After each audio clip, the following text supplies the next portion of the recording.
Welcome to the second module. Here we'll learn about the network architecture of UMTS and focus on UTRAN network elements. I am Kamalvij and I have made this video based on the second module of my book Let's Learn 3G in 10 Days. In this picture, the combined network architecture of GSM and UMTS is shown. We can think of this as a collection of 4 subsystems or 4 blocks.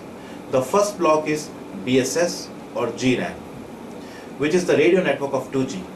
Here we have got base stations, BTS, and base station controllers, BSCs. The second block is called circuit switch core network, which mainly consists of switches.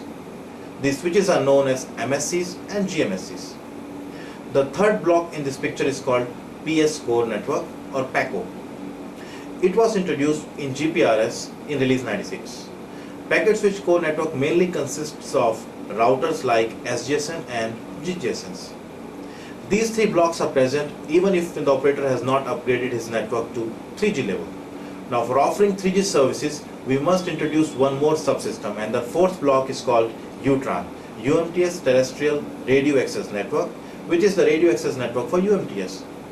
In the next picture, we will concentrate and try to learn some details about UTRAN.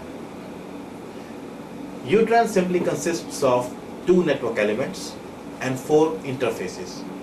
These network elements are called Node B and RNC. Now Node B is an unusual name because we do not have anything called Node A or Node C. Node B is equivalent to BTS of 2G. As the name says, radio network controller controls the radio network. RNC is the central controlling unit of RAN. It performs functions like admission control, code allocation, packet scheduling, handover control, etc. One RNC can control thousands of cells. The interfaces are very easy to remember when we look at them from RNC's viewpoint. The interface between RNC and Node B is known as IUB. The interface between 2 RNCs is known as IUR. And communication between RNC and CS core network happens via IUCS, and between RNC and PS core network via IUPS. Quite often IUCS and IUPS are jointly known as IU system, IU interfaces. Now when we read about UMTS and HSPA, we come across names like serving RNC, drift RNCs, and controlling RNCs. So these are the logical roles played by same hardware unit, RNC. Let's try to understand these details. The controlling RNC is a relationship between a cell and RNC. In the picture shown, CRNC of cell 1 is RNC1 and CRNC of cell 2 is RNC2. To summarize, we can say CRNC of a cell is that RNC which controls the load and other functionalities of a cell. On the other hand, serving and drift are the relationship between UE and RNC. Let us introduce a UE in this picture who is in soft handover with 2 cells. Now these 2 cells belong to 2 different RNCs.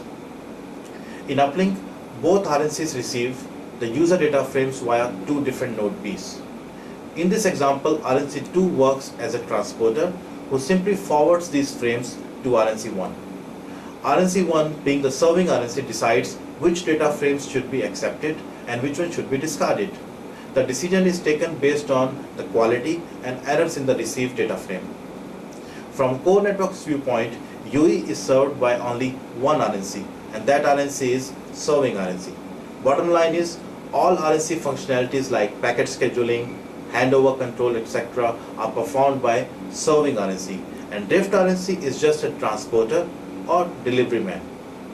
To read more about these, please download my book from website wiresandwaves.net. Thank you very much for watching this video. I'm excited to see you in the next module, which will be about WCDMA air interface.